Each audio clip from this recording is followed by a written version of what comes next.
Prions. Dieu Tout-Puissant, Dieu de gloire, Dieu d'amour, Dieu miséricordieux, nous te remercions, nous te bénissons pour ce grand moment de rassemblement. Merci pour la grâce, merci Seigneur pour ta présence et merci pour tout ce que tu as décidé de faire et toutes les bénédictions que tu veux bien en ce moment déverser sur tout ton peuple. Nous prions Seigneur que chacun ouvre son cœur et que par ta grâce Seigneur, nous puissions bénéficier à cette retraite de ta grâce, de ta puissance, de ton onction, de tout ce que tu as préparé pour nous et que chaque participant à cette retraite soit béni, soit comblé, soit réveillé, soit ramené dans ton plan, dans ton programme et que tous ceux qui d'une manière ou d'une autre ont refroidi reviennent et retrouvent la vie au nom de Jésus. Père Céleste, nous te confions toutes choses et nous prions que comme nous commençons, tu commences avec nous. Que tu bénisses ces moments-ci et que la grâce abonde pour chacun. Merci pour la réponse. Au nom de Jésus, nous avons prié. Amen. Je vous salue dans le nom de notre Seigneur Jésus-Christ. Je remercie le Seigneur pour cette retraite qu'il a rendue possible. Nous devons être reconnaissants vraiment. Ça fait longtemps et on ne se retrouve plus en grand groupe. Mais à cette retraite, Dieu a voulu qu'on soit là, même si on n'est pas sur le camp de retraite. Partout où nous sommes, c'est déjà bon dans les groupes, dans les régions, c'est déjà bon. Nous remercions le Seigneur pour toutes choses. Et nous croyons et nous sommes en train de prier que chacun puisse recevoir le maximum à cette retraite. Bien, nous avons un message très important, la priorité de la communion quotidienne avec Dieu. La priorité de la communion quotidienne avec Dieu. La vie chrétienne consiste à marcher avec Dieu. Dans notre vie chrétienne, nous ne sommes pas seuls. Nous ne marchons pas seuls. Vous pouvez être deux en train d'aller quelque part. Vous êtes chrétien, peut-être que l'autre n'est pas chrétien. Mais en ce moment-là, ne croyez pas que vous êtes là juste avec l'autre. Dieu marche avec vous. Vous êtes en train de marcher avec Dieu. Dieu est avec vous, là où vous êtes. Et vous devez prendre conscience de cette réalité. Chaque jour, le chrétien vit et marche avec Dieu. Nous vivons et nous marchons avec Dieu. La Bible nous dit dans Amos, au chapitre 3, verset 3. Amos, chapitre 3, verset 3. Deux hommes marchent-ils ensemble sans en être convenus? Deux hommes marchent-ils ensemble sans en être convenus? Si deux personnes marchent côte à côte, c'est qu'elles se sont convenues, c'est qu'elles se sont mises d'accord. Être chrétien, c'est convenir de marcher avec Dieu. Le jour où vous devenez chrétien, cela veut dire que vous avez décidé de marcher avec Dieu. Vous vous êtes mis d'accord que vous allez, à partir de maintenant, marcher avec Dieu. Le chrétien est un proche associé de Dieu. Le chrétien est un proche associé de Dieu et il marche plus avec Dieu qu'avec les hommes. Il y a donc besoin de passer du temps avec Dieu. Vous avez besoin, en tant que chrétien, de passer du temps avec Dieu. Chaque jour, le chrétien a besoin d'un temps de communion avec Dieu. Dans Psaume au chapitre 55, Psaume au chapitre 55, le verset 18. Psaume 55, verset 18. Là, nous lisons ce qui suit. Le soir, le matin et à midi, je soupire et je gémis, et il entendra ma voix. Le verset 17 dit, et moi je crie à Dieu, et l'Éternel me sauvera. Le soir, le matin et à midi, je soupire et je gémis, et il entendra ma voix. Voilà ce que la parole de Dieu déclare. Le soir, le matin et à midi, Dieu entendra ma voix. Il est question ici de prier. Prier le matin, prier à midi et prier le soir. Cela doit être, ou bien cela doit faire partie de nos habitudes. Dans Daniel, au chapitre 6, Daniel, au chapitre 6, verset 11. Daniel, chapitre 6, je lis verset 11.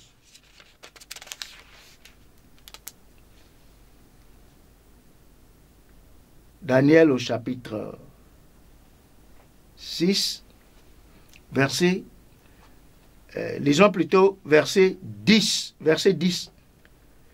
Lorsque Daniel sut que le décret était écrit, il se retira dans sa maison où les fenêtres de la chambre supérieure étaient ouvertes dans la direction de Jérusalem, et 3 fois le jour, il se mettait à genoux, il priait et il louait son Dieu comme il le faisait auparavant.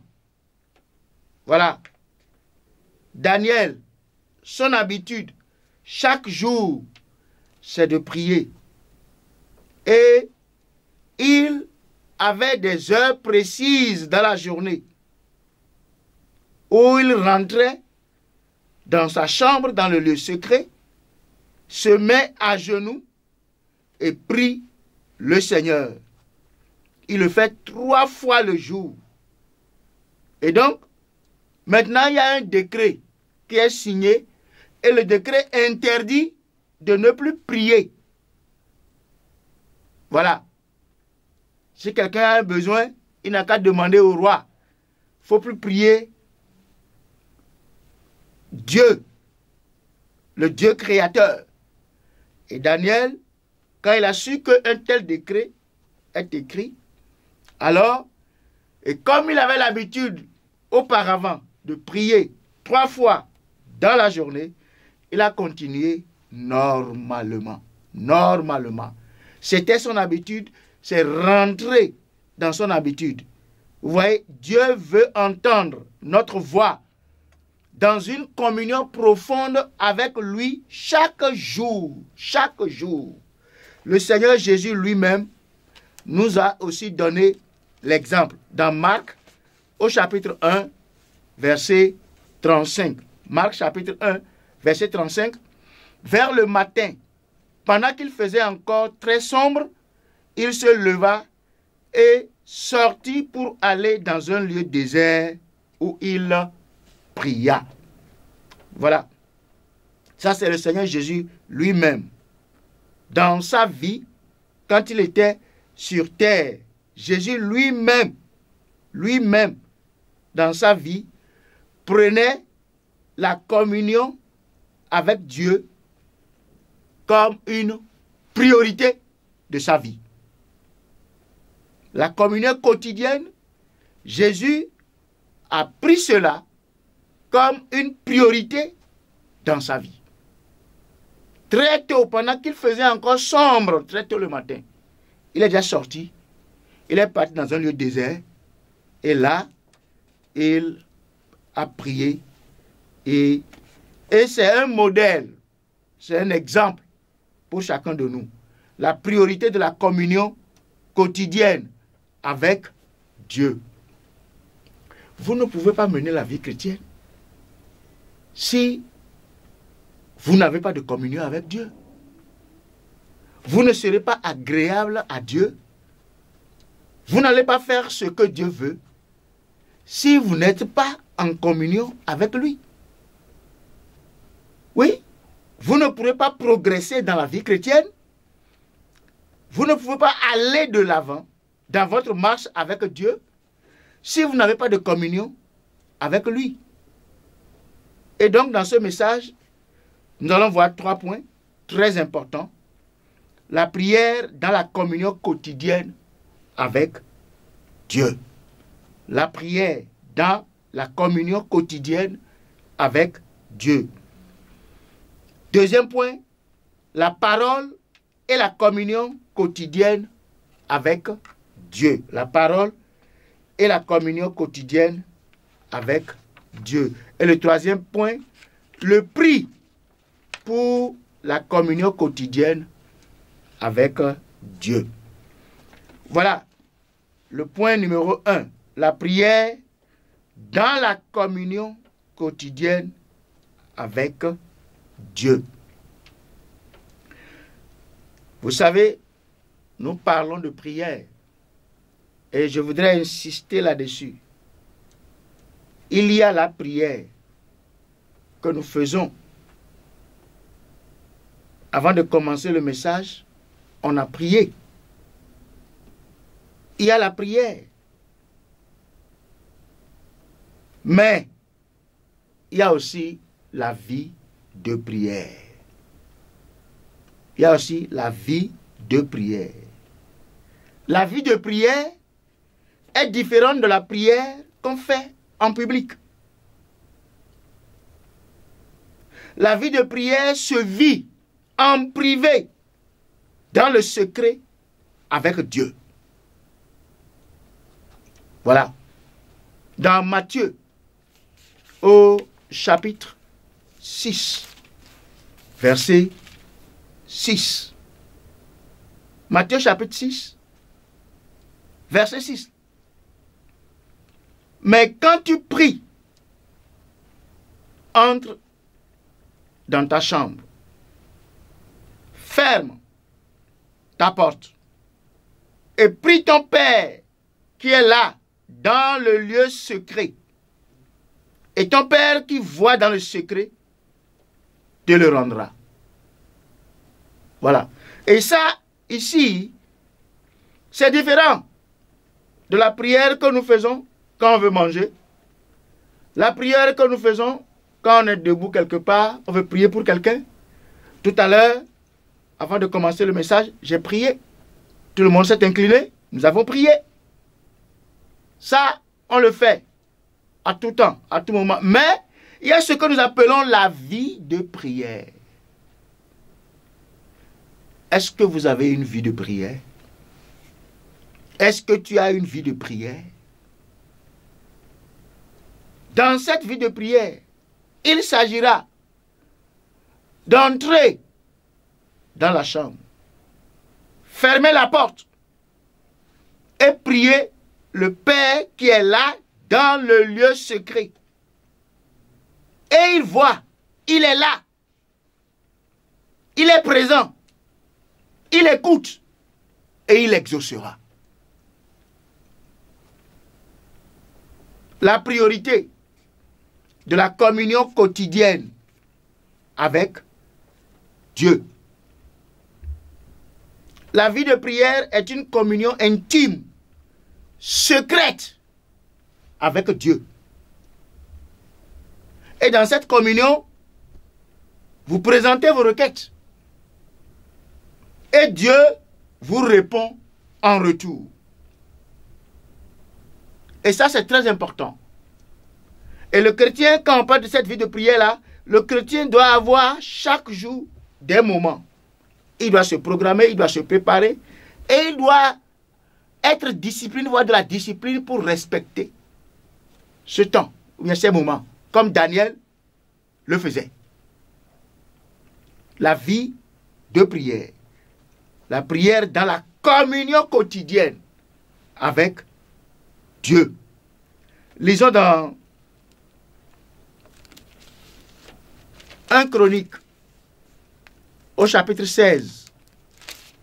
1 Chronique au chapitre 16, le verset 11.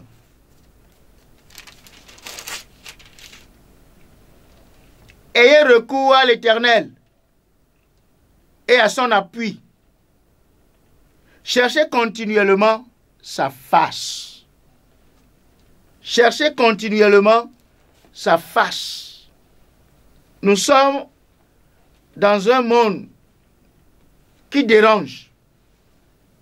Nous sommes dans un monde où on a des oppositions. Il y a des problèmes. Il y a des difficultés. Et on ne peut pas s'en sortir seul. On a besoin de recourir à Dieu. On a besoin, dans nos problèmes, dans nos difficultés, dans nos situations que nous rencontrons dans notre vie, de recourir à Dieu, recourir à l'Éternel.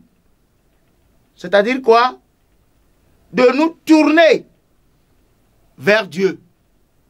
Nous tourner vers Dieu chaque jour et rechercher sa force, c'est-à-dire et recours à l'Éternel et à son appui. À son appui.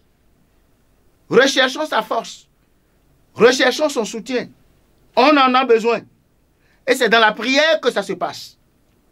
Oui.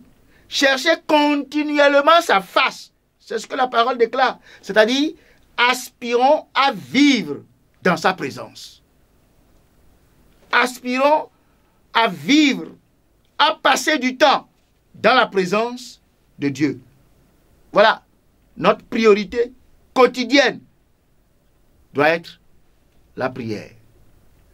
La prière, aller dans la présence de Dieu pour recourir à lui, pour chercher son appui, sa force, son soutien.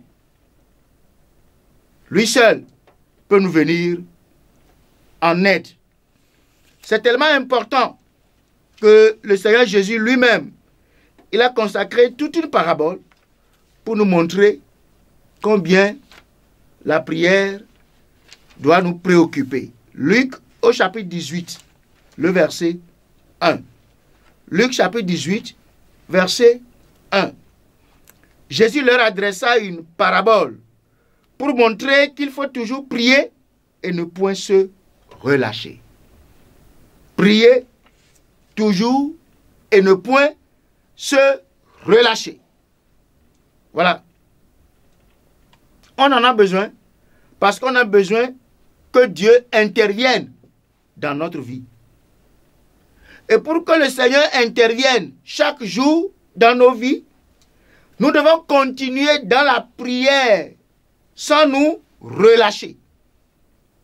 Sans nous relâcher. Avoir du temps à passer dans la présence de Dieu continuellement. Le Seigneur, ici, il dit, la parabole est adressée pour montrer qu'il faut toujours prier et ne point se relâcher. Voilà. Concernant la prière, le Seigneur nous met en garde contre le relâchement. Le relâchement dans la prière. C'est-à-dire, nous ne devons pas, en tant que chrétiens, relâcher dans notre vie de prière. Il y a une vie de prière que nous devons continuer. Nous devons continuer dans cette vie de prière. Nous ne devons pas relâcher là-dedans. On ne doit pas regresser. On ne doit pas l'abandonner. On doit continuer. On doit donc être discipliné pour pouvoir respecter ces moments de prière. Et il a adressé toute une parabole Et ça veut dire quoi? Ça veut dire que quand vous lisez la parabole, il s'agira d'une veuve qui est allée voir un juge. La Bible dit que c'est un juge inique. Il faudrait qu'on lise.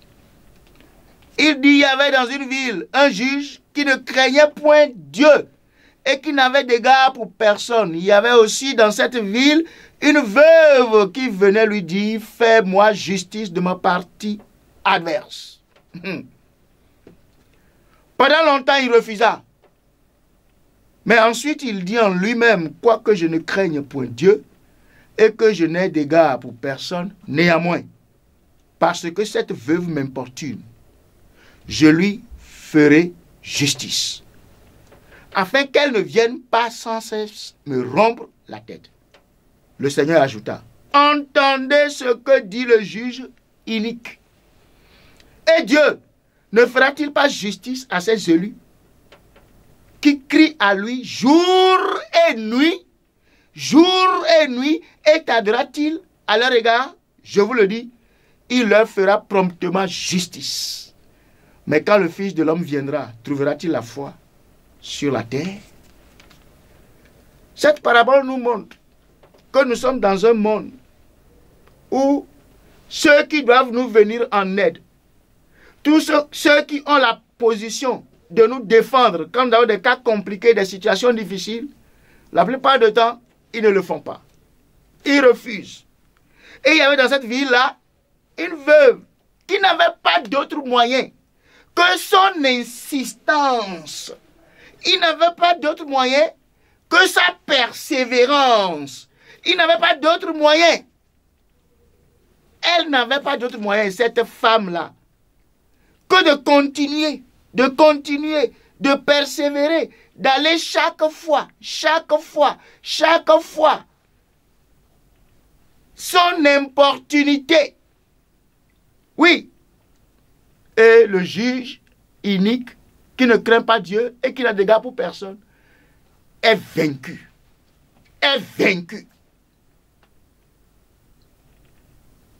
Dans son importunité, la veuve, dans sa persévérance, la veuve, oui, a vaincu ce juge inique qui a obligé de lui rendre justice. Toi aussi, tu vas vaincre. Tu vas vaincre pourquoi? Tu vas vaincre parce que celui qui te combat, le diable, ceux qui te combattent, les démons, les forces du mal, la vie même parfois se soulève contre nous. Notre Dieu, il nous viendra en aide. C'est pour cela qu'on doit prier, qu'on doit pouvoir savoir comment faire recours au Seigneur. C'est important. La prière dans la communion quotidienne avec Dieu. Oui. Vous savez, nous devons prier chaque jour et attendre l'intervention de Dieu. On doit prier et attendre l'intervention de Dieu. Cette femme continuait, elle allait toujours. Et finalement, elle a eu gain de cause. Nous aurons gain de cause. La prière est très importante. Elle doit être le moteur de la marche avec Dieu. Frères et sœurs, ne vous relâchez pas dans votre vie de prière. Persévérez, continuez, quelle que soit la situation. Ayez recours au Seigneur. Allez vers lui. Mais oui, frappez, cherchez-le, frappez à sa porte. Oui, priez, demandez. Le Seigneur vous rendra justice. Point numéro 2. La parole et la communion quotidienne avec Dieu. La parole et la communion quotidienne avec Dieu. Il y a beaucoup de choses à faire dans la communion avec Dieu. La communion avec Dieu est un moyen de grâce qui permet aux croyants de nourrir personnellement son âme et d'aiguiser sa foi dans la présence de Dieu. On doit se nourrir dans la parole de Dieu. Dans Matthieu, au chapitre 4, le verset 4. Jésus répondit, « Il est écrit, l'homme ne vivra pas de pain seulement, mais de toute parole qui sort de la bouche de Dieu. » Voilà. Dans la vie, certaines choses sont plus importantes. Oui, et quand nous parlons de la chrétienté, de la vie chrétienne, de la vie spirituelle, de la marche avec Dieu, vous savez, beaucoup de choses dans la vie sont plus importantes que la nourriture. La nourriture est importante. Mais notre marche avec Dieu est plus importante. Et Jésus dit ici, l'homme ne vivra pas de pain seulement, mais de toute parole qui sort de la bouche de Dieu. Ce n'est pas seulement de la nourriture physique qu'il nous faut dans la vie. Mais oui, l'homme n'a pas que son corps physique à nourrir. Vous n'avez pas que votre corps physique à nourrir. Vous avez une âme. L'homme a son âme aussi à nourrir. Voilà. L'homme doit se nourrir spirituellement de la parole de Dieu. L'homme doit se nourrir spirituellement de la parole de Dieu. Et donc, la communion avec Dieu est un moment d'intense activité. Un moment d'intense activité. Quand on est en communion avec Dieu, quand tu es au-dedans, tu te recueilles, tu prends ta Bible. Oui, dans la communion avec Dieu, on n'est pas passif. On n'est pas passif. On ne reste pas là sans rien faire. Non. On lit la parole. On médite la parole. On étudie la parole. On mémorise la parole. On se mire dans la parole. Et on s'approprie la parole. Vous voyez? Ce n'est pas un moment où on est là sans rien faire. Il y a des gens même qui, toute nuit, ils sont là à fouiller la parole. À fouiller la parole. À sonder les Écritures. À comparer les Écritures aux Écritures. À s'approprier la parole. À lire les promesses de la parole. Et à prier. La parole est la communion quotidienne avec Dieu. Dans 1 Pierre, au chapitre 2, le verset 2. 1 Pierre, chapitre 2, verset 2. Désirez comme des enfants nouveau-nés le lait spirituel et pur, afin que par lui vous croissiez pour le salut. Oui, le chrétien, il doit croître, il doit grandir dans le Seigneur. Et sans la parole de Dieu, ce n'est pas possible. Quand nous allons à l'église, quand nous nous rendons à nos lieux de culte, oui, c'est pour aller écouter la parole de Dieu. Et c'est important. Quand on se rend à l'église les dimanches, ou, comme on le voit maintenant, on est à la retraite, la chose la plus importante, c'est la parole de Dieu. quelle que soit l'organisation de l'église, quel que soit ce que l'église fait, quand on va à l'église le dimanche, il y a beaucoup de choses. On chante, on sonde les Écritures, on fait beaucoup de choses, beaucoup de choses. On fait passer les annonces, beaucoup. Mais le moment arrive et on doit écouter la parole de Dieu. C'est un moment très important. Et c'est la chose la plus importante dans tout ce programme de culte le dimanche. Je ne dis pas que les autres choses ne sont pas importantes, non. Mais la chose la plus importante qui donne la vie, qui communique la vie, c'est quand on commence à écouter la parole de Dieu. La parole nous donne des directives. La parole, on nous parle. Dieu nous parle. Nous recevons la parole de Dieu. Et ça, c'est très important. Le croyant a besoin de grandir et devenir un adulte bien affermi. Et il n'y a pas d'affermissement sans la parole de Dieu. Vous risquez de mourir spirituellement si vous ne vous délectez pas dans la parole pour grandir dans le Seigneur.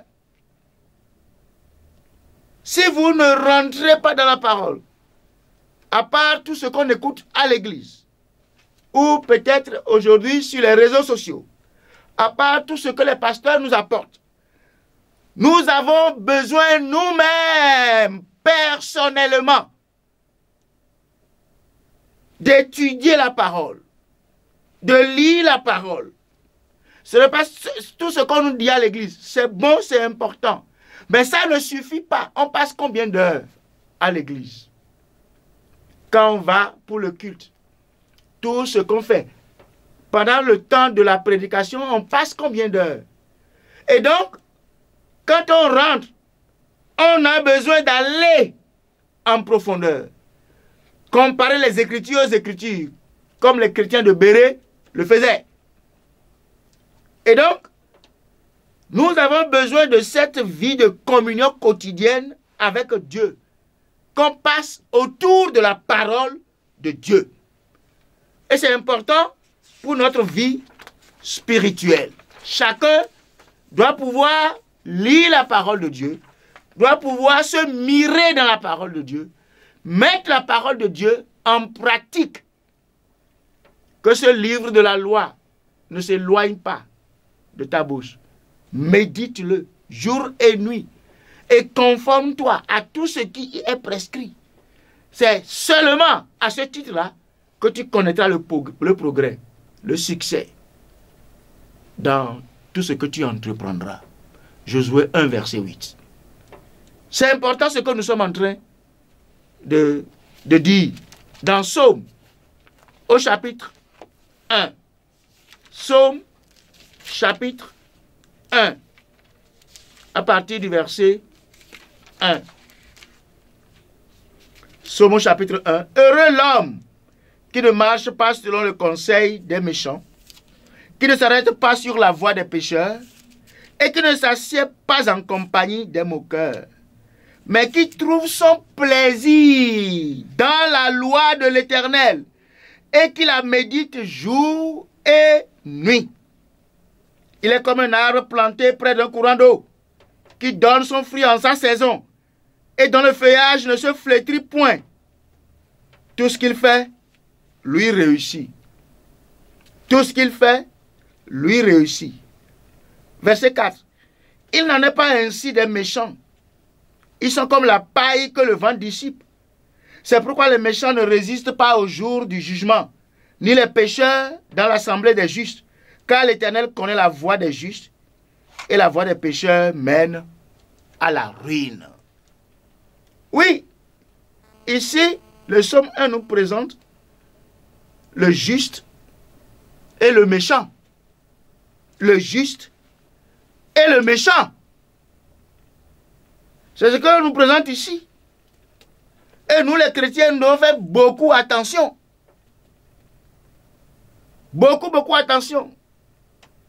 Pourquoi les hommes vivent dans le mal? Pourquoi les hommes vivent mal? Pourquoi les hommes sont méchants? Pourquoi les hommes se comportent mal? Et pourquoi ils se trichent? Pourquoi ils sont violents? Pourquoi ils se méprisent? Pourquoi ils ne vivent pas pour plaire à Dieu? Pourquoi ils se tuent entre eux? Pourquoi ils continuent dans le péché, dans la violence, dans l'orgueil? Pourquoi tout ça? Oui, parce que ils refusent de se mettre à l'école de la parole de Dieu. Mais dans la communion quotidienne avec Dieu, nous nous mettons à l'école de la parole. On étudie la parole, on lit la parole, on s'approprie la parole, on vit la parole. Et on laisse la parole de Dieu nous corriger, nous indiquer la bonne voie à suivre, nous montrer ce qu'il y a lieu de faire et ce qu'il y a lieu d'éviter de faire. La vie quotidienne du croyant doit être le reflet, c'est-à-dire le résultat de sa communion quotidienne avec Dieu. Les gens font du mal parce qu'ils n'ont pas de contact avec Dieu. Oui, comment allez-vous gagner la crainte de Dieu? Comment aurez-vous la crainte de Dieu si vous ne lisez pas sa parole? Si vous ne vous mettez pas à l'école de la parole de Dieu. Si vous suivez juste les conseils des pécheurs, des méchants, les conseils des méchants, vous empruntez la voie des pécheurs. Oui, vous vous arrêtez sur la voie des pécheurs et vous êtes là, vous les contemplez, vous faites comme ils font. C'est ça. Et vous vous asseyez en leur compagnie, des moqueurs. Et vous vous moquez aussi comme ils le font. Les chrétiens ne sont pas là. Les chrétiens, on ne les voit pas à ces adresses-là. Les chrétiens ont du plaisir. Ils trouvent leur plaisir dans la parole de Dieu. Ils trouvent leur plaisir dans la parole de Dieu. Ils se délectent de la parole de Dieu. Ils s'adonnent à la parole de Dieu. Ils la mettent en pratique. Ils la vivent. Mais oui, c'est ce que les chrétiens, ils font. Dans Psaume chapitre 19, verset 8, la loi de l'Éternel est parfaite. Elle restaure l'âme. Le témoin de l'Éternel est véritable, il rend sage l'ignorant. Les ordonnances de l'Éternel sont droites, elles réjouissent le cœur. Les commandements de l'Éternel sont purs, ils éclairent les yeux. La crainte de l'Éternel est pure, elle subsiste à toujours. Les jugements de l'Éternel sont vrais, ils sont tous justes. Ils sont plus précieux que l'or, que beaucoup d'or fin. Ils sont plus doux que le miel, que celui qui coule des rayons. Voilà. Ton serviteur aussi en reçoit instruction pour qu'il les observe. La récompense est grande. Voilà. Vous ne pouvez pas suivre la parole de Dieu et vous allez être égaré. Non. La parole de Dieu dirige. Ta parole est une lumière sur mon sentier. Voilà ce que la parole de Dieu dit. Dans Psaume 119, au verset 105. Psaume 119, verset 105. Ta parole est une lampe à mes pieds et une lumière sur mon sentier. La parole n'égare jamais. La parole conduit dans la bonne direction, dans la bonne voie. Voilà ce qu'on doit faire. Voilà ce qui est important pour nous. La parole et la communion quotidienne avec Dieu. Voilà. Maintenant, le troisième point, le prix pour la communion quotidienne avec Dieu. Il y a un prix à payer. Tout ce que nous sommes en train de dire là, il y a un prix à payer pour ça. Il ne faut pas croire que c'est aussi si aisé, si facile. Le prix pour la communion quotidienne avec Dieu. Vous voyez, faire ce qui est agréable à Dieu. Vivre conformément à la volonté de Dieu. Ce n'est pas toujours aisé. Ce n'est pas toujours aisé. Il y a toujours un prix à payer pour marcher avec Dieu et faire sa volonté. Le diable fera tout pour vous décourager, pour vous empêcher. Mais à vous de lui résister. C'est ça. Lui résister, c'est le prix à payer. Lui dire non, c'est le prix à payer.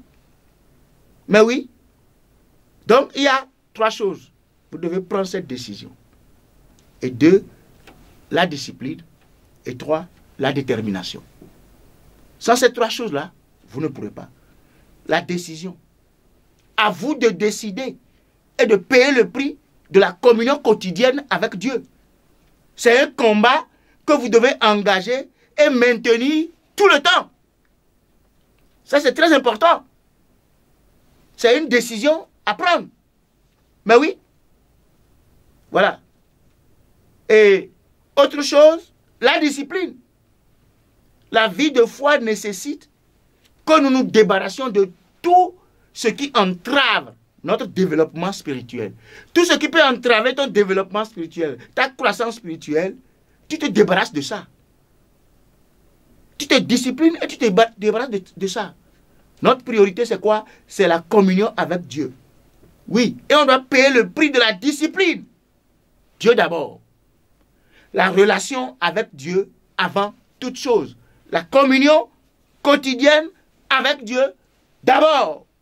Les autres choses après. C'est ça. On doit être discipliné. Et on doit être déterminé à aller jusqu'au bout. Jusqu'au bout. Dans 1 Pierre, au chapitre 5, le verset 8, 1 Pierre 5, verset 8, il est dit, soyez sobres, veillez. Veillez. Votre adversaire, le diable, rôde comme un lion rugissant, cherchant qui il dévorera. Résistez-lui avec une foi ferme. Voilà. On doit lui résister. On doit rester résolu, déterminé, discipliné jusqu'au bout. Oui, c'est important. Marcher avec Dieu, c'est ce qu'il y a de plus héroïque sur la terre. Que votre seule préoccupation soit d'être agréable à Dieu et à faire sa volonté. Un chrétien doit incarner la détermination. Soyez déterminés pour aller de l'avant. Ça fait longtemps. Oui, beaucoup de personnes ne vivent plus pour Dieu. Beaucoup de personnes ont rétrogradé parce qu'il n'y a plus de communion entre Dieu et certaines personnes. Vous devez prendre votre décision. Vous devez vous discipliner. Vous devez vous déterminer à revenir à Dieu, à reprendre les armes et à repartir pour la victoire. La victoire nous appartient. Nous aurons la victoire. Dans 1 Corinthiens, au chapitre 15, le verset 57. 1 Corinthiens, chapitre 15, verset 57. Mais grâce soit rendue à Dieu, qui nous donne la victoire par notre Seigneur Jésus-Christ. Jésus-Christ en lui, c'est la victoire. Revenons à lui. Retournez au Seigneur. Si vous avez fait le mal quelque part, repentez-vous. Si vous êtes tombé quelque part, repentez-vous. Revenez au Seigneur. Jésus est proche. Ce n'est plus le temps de divaguer. Ce n'est plus le temps de se disperser. Ce n'est plus le temps pour chacun de faire comme il veut. Revenons ensemble. Que cette retraite nous ramène ensemble. Ne restez plus là-bas, éloignés. Vous voulez faire comme vous voulez. Non. Reprenez la communion avec Dieu. Reprenez la marche avec Dieu. Reprenez la vie avec Dieu. Et le Seigneur nous donnera la victoire. Ma prière est que Dieu aide chacun de nous à surmonter toute difficulté, à reprendre les armes, à repartir avec le Seigneur, rentrer en communion et chaque jour, la communion quotidienne avec Dieu, dans la prière, dans la parole, et décider à payer le prix. Et la victoire, le Seigneur nous l'accordera. Que le Seigneur vous bénisse. On va se lever et on va prier le Seigneur. Mettez-vous debout. Nous allons prier la priorité de la communion quotidienne avec Dieu. Que chacun se mette debout. Et on va prier maintenant. Oui, est-ce que tu marches encore avec Dieu ou bien tu marches seul? Est-ce que tu marches seul ou bien tu marches encore avec Dieu? Est-ce que tu vis pour le Seigneur ou bien tu fais autre chose? Est-ce que tu es encore chrétien ou bien tu as rétrogradé? La vie chrétienne, c'est de marcher avec Dieu.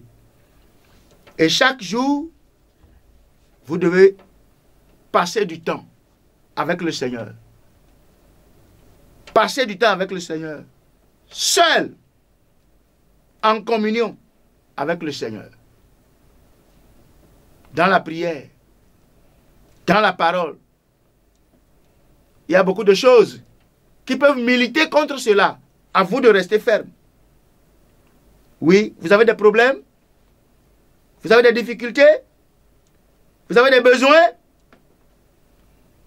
La première chose, c'est la parole de Dieu. Oui. Revenez à la parole.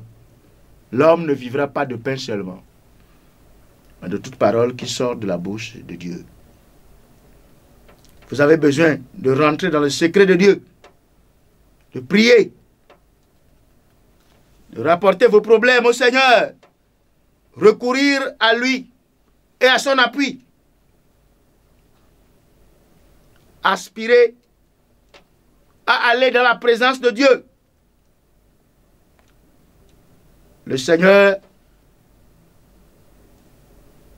vous acceptera. Il ne vous abandonnera pas. Tout ce qui est fait contre Dieu, contre la parole de Dieu, confessez vos péchés, repentez-vous et revenez au Seigneur. Le Seigneur vous aidera. Reprenez le chemin de Dieu. Retournez au Seigneur.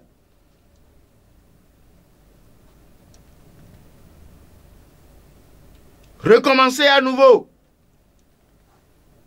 Et cherchez à aller loin, à grandir, à croître dans les choses de Dieu, dans les choses spirituelles. Ne vous éloignez pas des frères, ne vous éloignez pas des sœurs, ne vous éloignez pas de l'Église. C'est le moment de revenir ensemble pour jouir des bénédictions de la parole de Dieu. Coupez vos liens avec les méchants.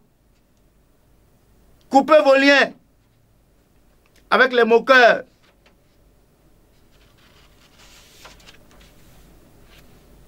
Coupez vos liens avec les pécheurs.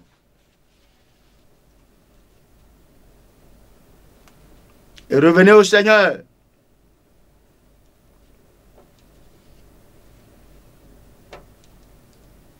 La communion quotidienne avec Dieu. Vous en avez besoin pour refaire votre vie, pour reconstruire votre foi.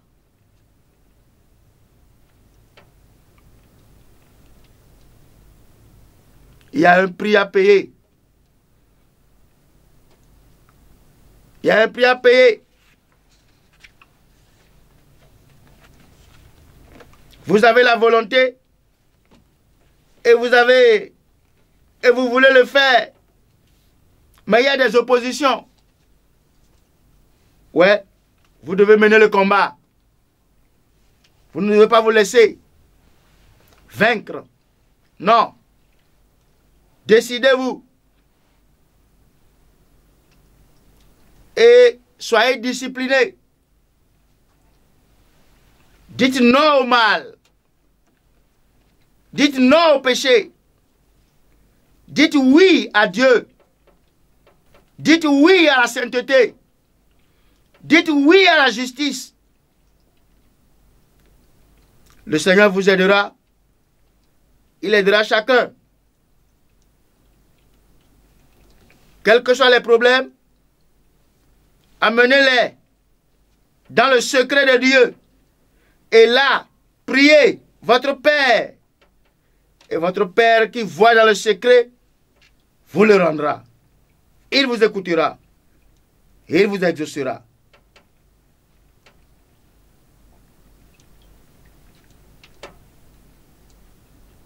Le Seigneur est fidèle.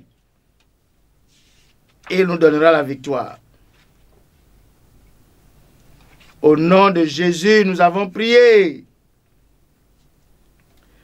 Grand Dieu, dans les cieux, nous te remercions. Nous te bénissons pour ta parole. Merci Seigneur pour tout ce que tu nous as dit. La priorité de la communion quotidienne avec Dieu. Beaucoup ont laissé leur lampe s'éteindre. Et ce message arrive pour permettre à chacun d'avoir de l'huile à mettre dans leur lampe afin de les rallumer et de reprendre la marche avec toi. Père Céleste, toute personne qui saisit ta main tendue en ce moment et qui se décide à aller de l'avant avec toi, qui ne veut plus rester dans la torpeur, qui ne veut plus rester dans le mal, qui ne veut plus vivre séparé, éloigné de toi, et toute personne qui accepte et qui prend ta main tendue, Père, je prie et je demande que tu t'approches de ces personnes, que tu les rapproches de toi, que tu leur pardonnes, que tu les visites puissamment et que tu les aides à se repentir et à tenir bon et à reprendre la course. Père, je prie que dans cette église, tu aides chacun de nous à tous les niveaux, partout où nous sommes, parmi nous, les adultes, les jeunes, les enfants. Oh Seigneur, réveille chacun, ramène chacun, revisite chacun, et que nous prenions le bâton du pèlerin pour mener la course. Père Céleste, aide chacun. Là où les gens ont des difficultés, des problèmes, et qu'ils aient recours à toi, Père, je prie que tu leur viennes en aide, que tu les soutiennes et que tu les libères. Pour ceux qui sont malades et qui te prient, je prie que tu les guérisses au nom de Jésus. Je demande que ta main repose sur chacun et que chacun se ressaisisse. L'ennemi va combattre, mais tu nous donneras la victoire. Ta grâce suffit pour chacun. Nous te remercions, Père. Nous te bénissons, Père. Nous t'adorons en ce moment. Et nous demandons que tu nous sois favorable. Que tu sois favorable à tous ceux qui ont pris la décision maintenant. Que cette retraite, Seigneur, redonne la vie, la force, la vigueur à chacun pour rentrer désormais en communion avec toi au nom de Jésus. Nous te remercions, Père. Nous te louons, Seigneur. Et nous t'adorons pour tout ce que tu as fait. Que toute la gloire te revienne. Merci, notre Dieu. Au nom puissant de Jésus, nous avons prié. Amen.